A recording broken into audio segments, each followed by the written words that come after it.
us rank the traditional top 6 teams, in terms of the transfer business that they did in this transfer window. Man City, Arsenal, Liverpool, Chelsea, Tottenham, and Manchester United. Let us see who had the best transfer window and who had the worst transfer window of all of them. Man City brought in Reinders, they brought in Ryan Cherki, they brought in Aitnouri, and they brought in Donnarumma. I think that Man City should have brought in, a right back. They should have brought in a right back, and they should have brought in another centre back. I think with a right back and another centre back, Manchester City would have had, a very, very decent transfer window. But when I look at the players that they brought in some good players. Reinders, Ryan Cherki, Aitnouri, and Donnarumma. These are very, very good players. But personally, I feel like without bringing in a right back, Manchester City did not complete the transfer window effectively. And also, selling Akanji and not replacing Akanji was also a bad business for me, when it comes to Manchester City. Manchester United brought in Sesko, Cunha, Mbeumo, and Lamens.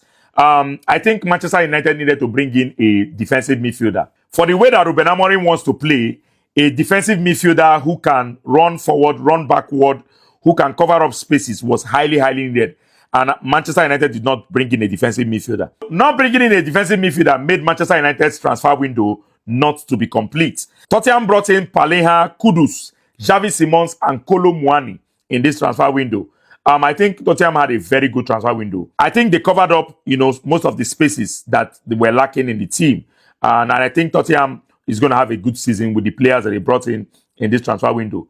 Chelsea brought in João Pedro, Liam Delap, Gittins, Garnacho, Yorel Hato, and Estevao. Now, Chelsea had a very, very good transfer window. Wonderful transfer window.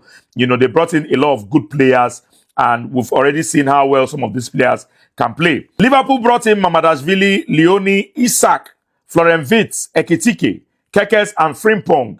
I think Liverpool had one of the best transfer windows in the world. Had it been the signing of McGee was completed, this would have been the best transfer window for me, in the Premier League.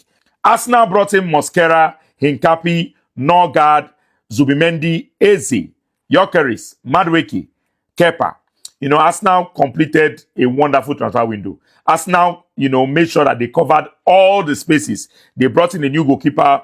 They brought in 2 new defenders. They brought in 2 midfielders. They brought in Eberechi Eze, which is a player that they really needed because he can play both as a left winger and also as an attacking midfielder. So very, very good business for Arsenal. So ranking them based on who had the best and who had the worst, I would say Manchester City in number 6, Manchester United in number 5, Tottenham in number 4, Chelsea in number 3, Liverpool in number 2, and Arsenal in number 1 in terms of transfer business done in this transfer window.